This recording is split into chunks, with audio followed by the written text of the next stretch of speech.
اعوذ باللہ من الشیطان اللعین الرجیم بسم اللہ الرحمن الرحیم ان اللہ وملائکتہ یصلون علی النبی یا ایہا الذین آمنوا صلوا علیہ وسلموا تسلیما اللہم صل علی محمد وآل محمد۔ روایت میں آیا ہے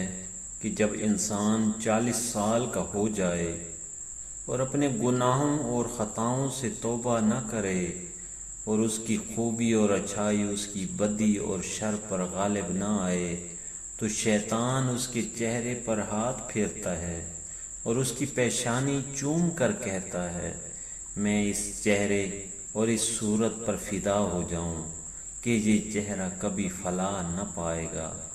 پیغمبر اسلام صلی اللہ علیہ وآلہ وسلم فرماتے ہیں،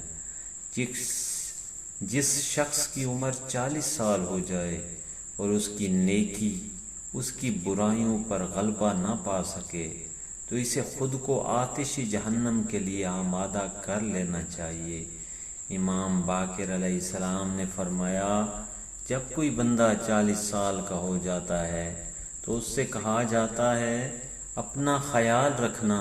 کیونکہ اب تمہارا کوئی عذر قابل قبول نہیں ہوگا۔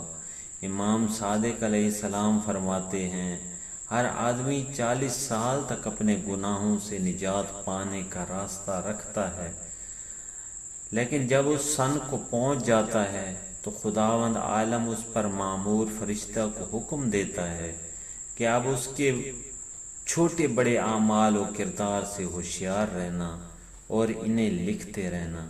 اسی طرح پیغمبر اسلام صلی اللہ علیہ وآلہ وسلم فرماتے ہیں، جب انسان کی عمر 40 سال سے اوپر ہو جائے تو اس پر واجب ہے کہ وہ ہر شخص سے زیادہ خدا سے ڈرے اور گناہوں سے دور رہ کر خدا کے غضب سے اپنے آپ کو بچائے۔ قرآن کریم میں ارشاد باری تعالیٰ ہے، جو شخص ذرا برابر نیکی کرے گا وہ اس کا اجر دیکھے گا اور جو شخص ذرا برابر برائی کرے گا وہ اس کی سزا دیکھے گا۔ بے شک قیامت کے دن تمام اعمال کی سزا اور جزا ہوگی۔